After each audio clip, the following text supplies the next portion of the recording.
Bismillahirrahmanirrahim. Assalamualaikum warahmatullahi wabarakatuh. Alhamdulillahilladzi hadana li hadza wa ma kunna linahtadiya laula an hadanallah. Asyhadu an la ilaha illallah wa asyhadu anna Muhammadan abduhu wa rasuluh, amma ba'du. Sahabat yang dimuliakan Allah Subhanahu wa taala, di dalam kehidupan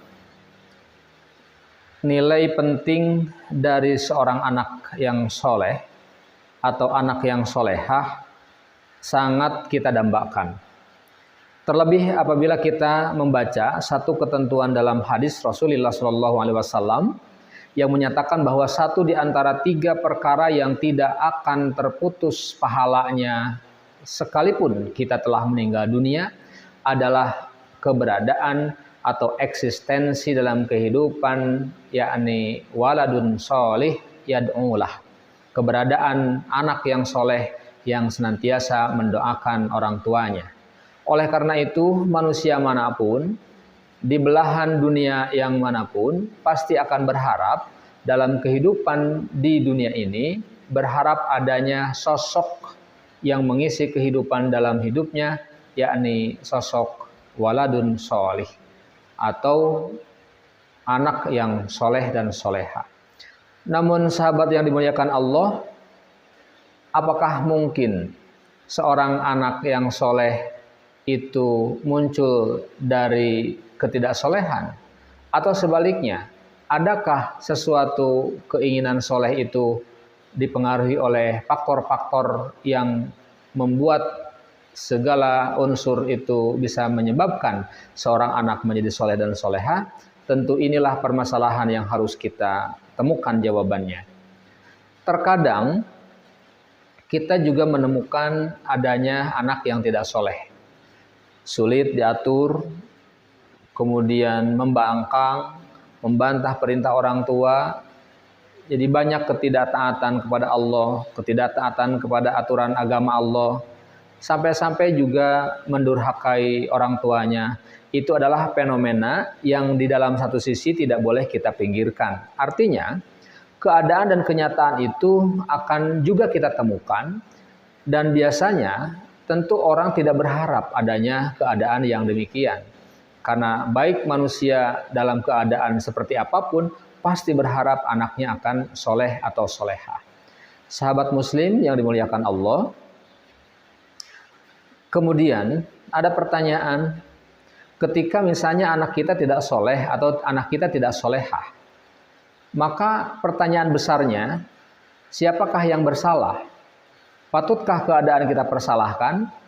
Atau apakah dia menjadi kesalahan orang tuanya? Atau kesalahan siapa?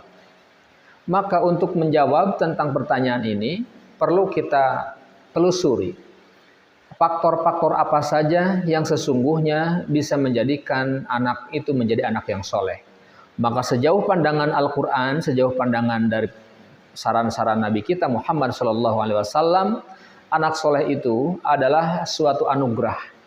Bahkan keberadaannya adalah sebuah pemberian dari Allah.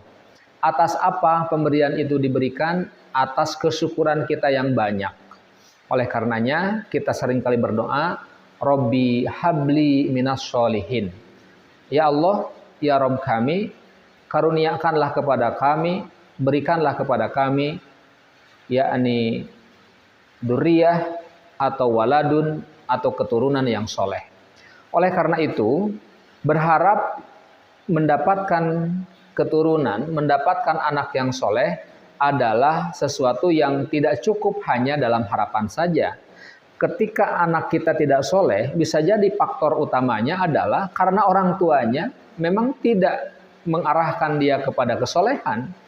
Di antara buktinya, ketika si orang tua, baik ibu atau bapaknya, tidak berusaha untuk menjadikan dirinya untuk menjadi orang tua yang soleh, maka jangan diharap kita akan menemukan satu jalan yang mengantarkan kepada kesolehan anak-anak kita. Oleh karenanya, kesolehan seorang anak itu juga akan sangat tergantung kepada dominasi orang tuanya.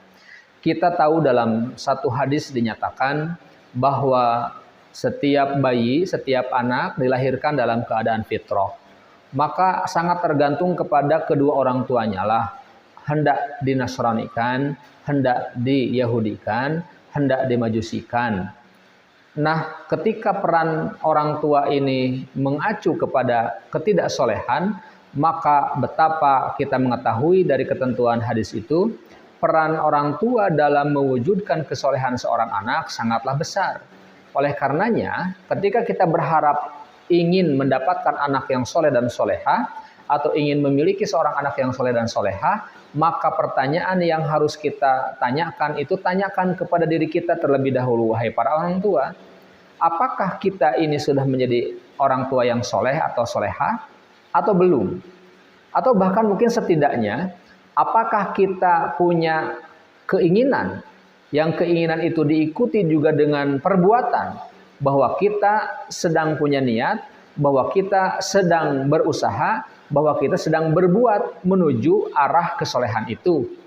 Nah, ketika kita para orang tua ini sedang berusaha membangun diri, meningkatkan kapasitas diri dalam rangka mewujudkan orang tua yang soleh dan soleha, maka insya Allah sebagai balasan atas kesolehan yang kita lakukan, niat ikhlas dan tulus yang kita ucapkan, maka Allah pun akan menganugerahkan, akan mengaruniakan kepada kita anak-anak yang soleh dan soleha. Oleh karena itu, mulailah dari mewujudkan kesolehan kita sebagai orang tua, agar kita mampu menghadirkan dan mewujudkan kesolehan diri pada anak-anak kita. Di samping juga tentu akan ada banyak faktor yang menjadi penyebab kesolehan-kesolehan anak-anak kita, selain dari lingkungan, kemudian pendidikan, masyarakat tempat bergaul. Namun tentu yang paling penting dari segala pengaruh itu adalah bagaimana kapasitas kesolehan yang dimiliki oleh orang tuanya. Karena ialah sosok yang pertama yang memberikan nilai, yang memberikan warna terhadap anak-anaknya, yang nanti akan menentukan arah soleh atau arah tidak solehkah anak-anak tersebut. Oleh karenanya, ketika kita menemukan anak-anak kita tidak dalam keadaan soleh, maka berintrospeksilah, wahai sahabat muslim yang dimuliakan Allah Subhanahu wa Ta'ala.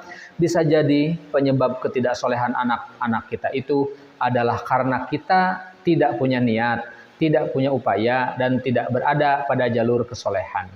Semoga kita semua dijadikan sebagai orang tua yang soleh, dan dijadikan pula oleh Allah sebagai pembawa, pembimbing anak-anak kita menuju anak-anak yang soleh, sehingga Allah hadiahkan kepada kita, Allah anugerahkan kepada kita, yakni keturunan anak-anak putra-putri yang soleh dan soleha. Sekian sahabat yang dimuliakan Allah. Billahi fi sabilil haq. Wassalamualaikum warahmatullahi wabarakatuh.